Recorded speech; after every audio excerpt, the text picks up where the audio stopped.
SSC previous dictations. Ready, start. Mr. Chairman, sir, first of all, I thank you for giving me an opportunity to speak on this important issue. Whenever we discuss the problem of unemployment, we are reminded of the gloom on the faces of crores of youths in the country. While looking for an employment, sometimes they divide from the mainstream of the nation and become the puppets in the hands of those involved in anti-national activities. And today the biggest problem our nation is facing is to bring back those misled youths to the mainstream of the nation in order to use their constructive capabilities in nation building. We should strain certainly accept the important fact that employment and the ever increasing population are two related things. Since independence, there have been a number of announcements, but no effective control has been made on the ever increasing population of the country. You are aware that in our country, population growth rate is about 2% per year. The growth in the population is bound to reduce the employment opportunities, and when today our country is facing the biggest problem, we often compare our country with China.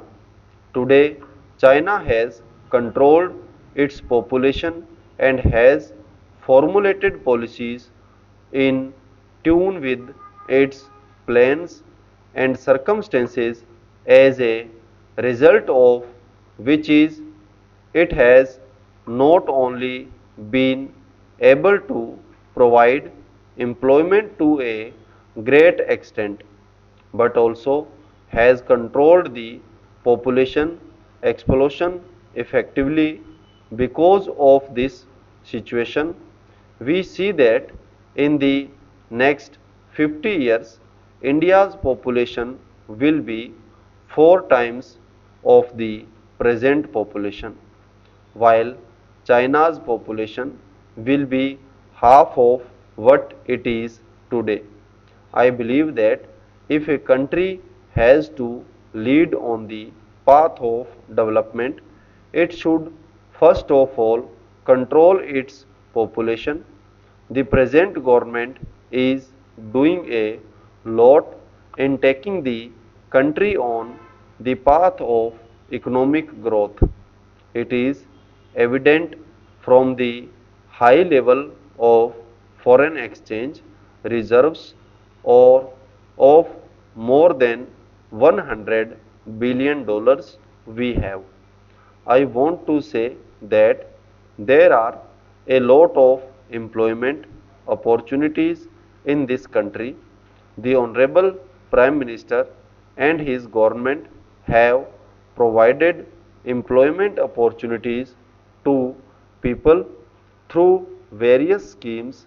Even last time, when the Honorable Prime Minister gave an assurance of providing employment to 1 crore people, he fulfilled his promise by providing employment opportunities to lakhs of people in various sectors during the last 3 years respectively.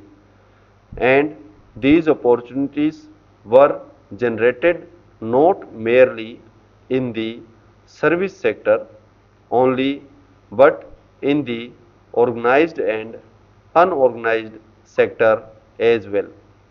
I think that no government can generate employment opportunities for 1 crore unemployed youth every year. The government can provide employment avenues, and these were provided in the various sectors, be it rural development sector or any other sector.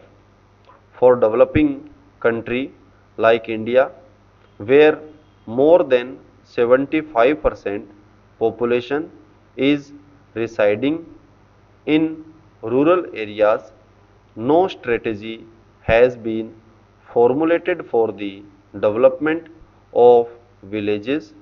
For the first time, this government under Pradhan Mantri Gram Sadak Yojana has decided to link those villages with Pakka roads. There were schemes for providing agro-rural based employment opportunities, but raw material could not be transported to urban areas, and no one could generate employment opportunities in the villages. At present, some initiatives have been taken. The employed rural youths and the workers are getting employment in the villages itself by linking villages with metalled roads. Secondly, it is the first ever effort to bring these villages in the mainstream of development. Drinking water schemes are being launched in the villages. There is an ongoing effort to launch primary health and elementary education schemes in the 600 villages. Free education has been provided to children up to the age of 14 years. Efforts in this regard have been made by the government through various schemes. The government jobs have been snatched away, rather destroyed by this government. Sir, a policy which is against the people, against the working class, and against the farmers is being pursued by this government. That is why, unless this government is replaced by secular and democratic government, which is people friendly and which is in favor of working class and farmers, the policy which is being pursued by this government cannot be reserved. Now the time has come for the government not to give false promises at the time of election. After being elected and remaining in the government, they forget about the promises made by them in their manifesto. Sir, unemployed youths are committing suicide every year. Now, not only farmers but the workers also are committing suicide because they are unemployed. Sir, today in the employment exchanges of our country, about 4 crore educated unemployed youths have registered their name. Instead of creating new jobs, employment opportunities are being destroyed by this government. With these words, I thank the honorable members. Stop.